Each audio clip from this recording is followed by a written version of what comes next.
ดอบเมืองแล้ววันนี้ดีเอ็ดเฟสอบเมืองกินแล้วเนาะ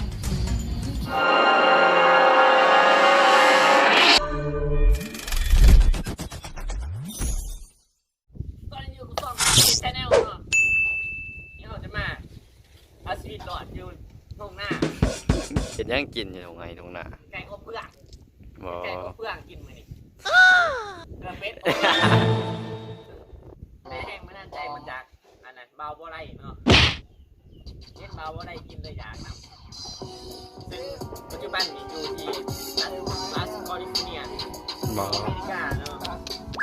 อากาศจะดีเย็น หนาวแหวะ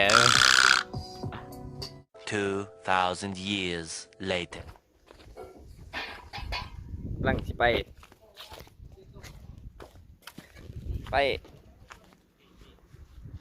หาเฟืองเนาะมาอบมาหาเฟืองมาเนี่ยอบเฟืองมาอบเป็ด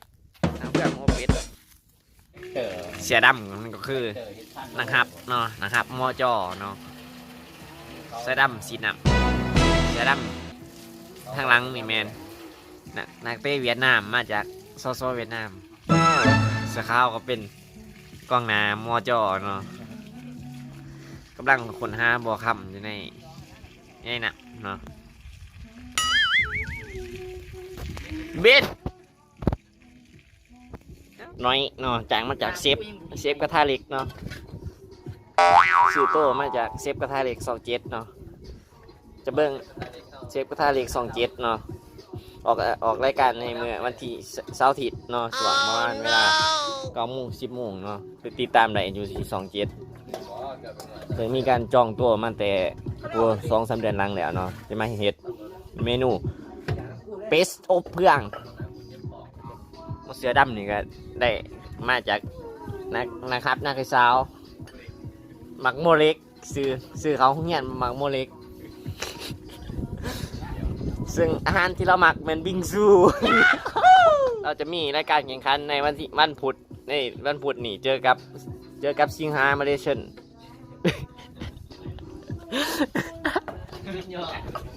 พอขั้วเนาะมาตั้งมือกระทงก็กูมาจากโซเวียดนามเนาะคนนี้ สังกัดอยู่ดีวี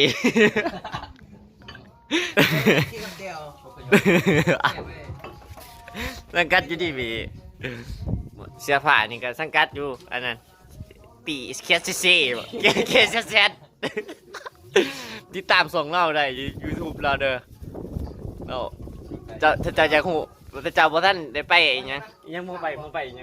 นะ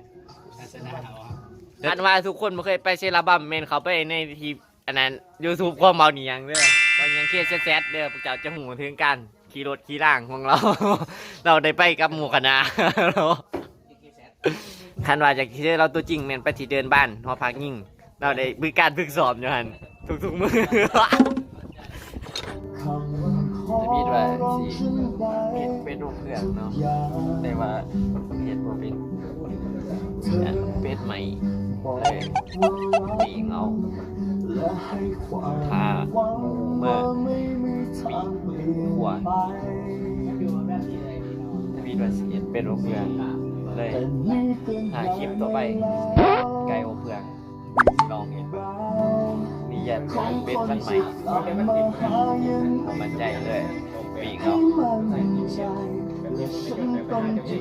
The next day later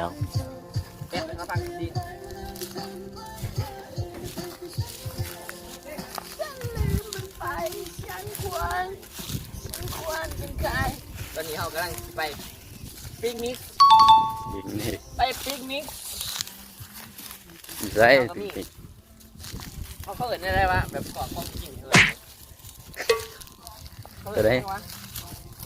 อาหารทำบ่เครื่องกินเอิญยังวะในซับนายของเดียวซับเบี้ยงเอาเนี่ยมีซับเบี้ยงมีมักวานี่ก็มีเลมอนแต่เรามีเลมอนท่านบอกภาษาอันนั้นภาษาอังกฤษนี่พักมิดปนพักหอมปนเนาะว้าว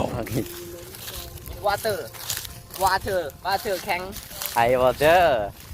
วอเตอร์แข็งวอเตอร์แข็ง โอ้ยนะ เอาก็ต้องเอาชีดหลอดเนาะมันต้องตะเว้นก็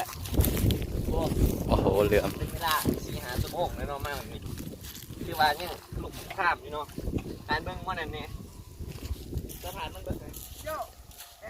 กเขาใส่เขาเต้นนะ แม่นบ่ เบิ่งเขาเต้น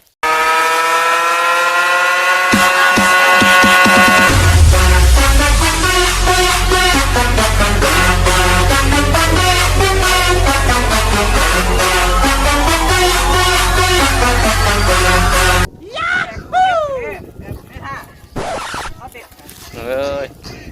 โย่นี่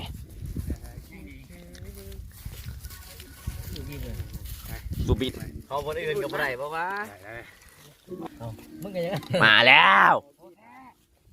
And 3 weeks later.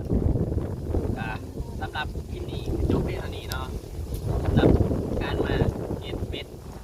ป็นโอเพื่อฝากก็อย่าลืมกดไลค์กด Subscribe กดกระดิ่งเพื่อว่าคลิปต่อไป